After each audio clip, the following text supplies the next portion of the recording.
Polythene ছোটো না, খুব কষ্ট হয়ে যায়।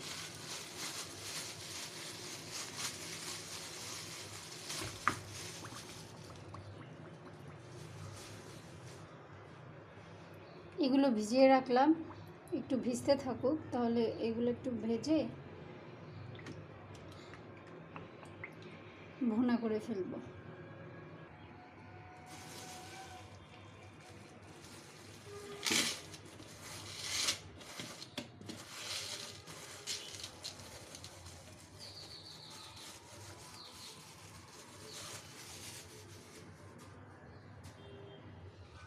এগুলো বক্সে ভরে রেখে দিলাম, কারণ যখন আনা হয়েছিল আর বক্সে রাখা হয় নাই। হচ্ছে চাপাতির সাথে গিফট পেয়েছিলাম।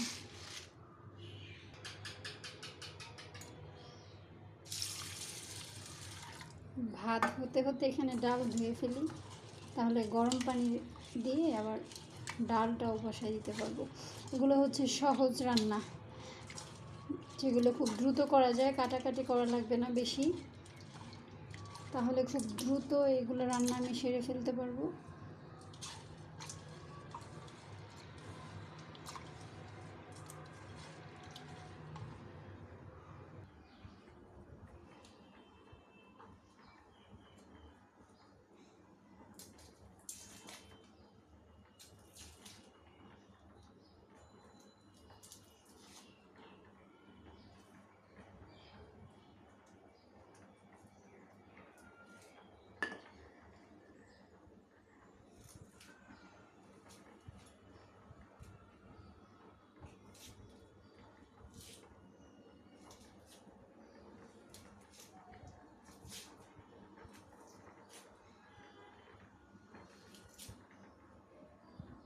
সুস্থ থাকলে কত দ্রুত এই কাজগুলো আমরা সেরে ফেলতে পারতাম।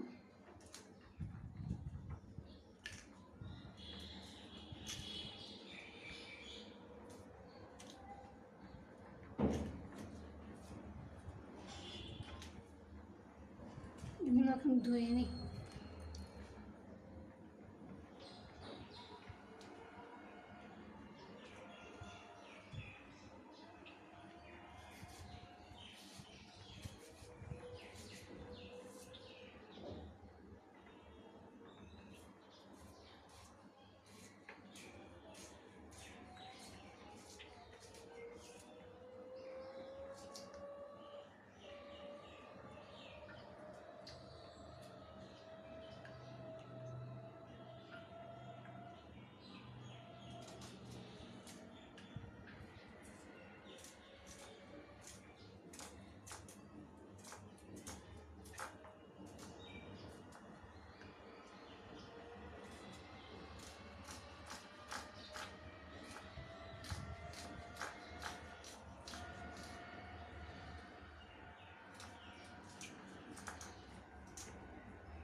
গরম পানি দিয়ে রান্না করতে খুব তাড়াতাড়ি হয়, এটাই আমার কাছে ভালো লাগে।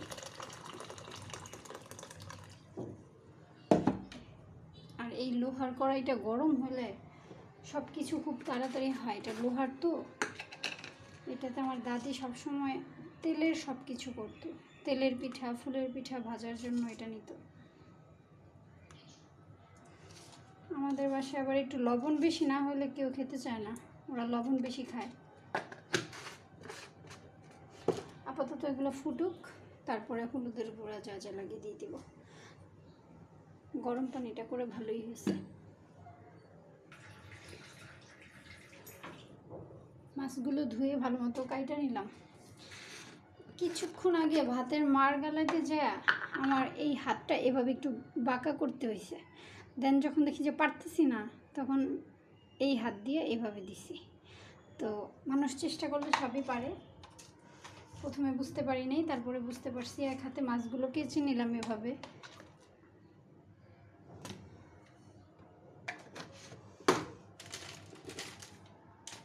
মনে হইতেছে একটু চা খাইতে পারলে ভালো লাগতো।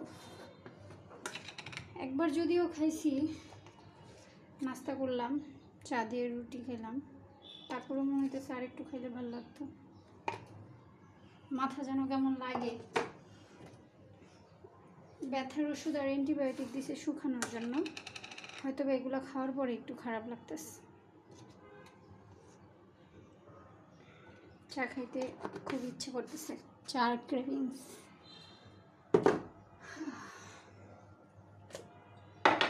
থাক, তরকারিতে জিরার গুঁড়া দিব, তাই আর এখানে দিলাম না। একা একা বোরিং লাগে, তাই ভাবলাম যে একটু ভিডিও ক্রিয়েট করি, গল্প করি একা একা। আর না হলে ঘরের মধ্যে মনে হয় এখানে কিসের সাউন্ড, ওইখানে কিসের সাউন্ড, কি যেন পড়ে যায়, কি যেন দরজা ধাক্কা দেয়, বারবার শুধু এরকম মনে হয় নিজের কাছে। এখানে আর জিরার গুঁড়া দিলাম না, কারণ যখন আমি পেঁয়াজ কষাবো তখন জিরার গুঁড়া ওইখানে দিয়ে দিব। এগুলো এখন ভাজবো, মেরিনেট করে রেখে দিলাম।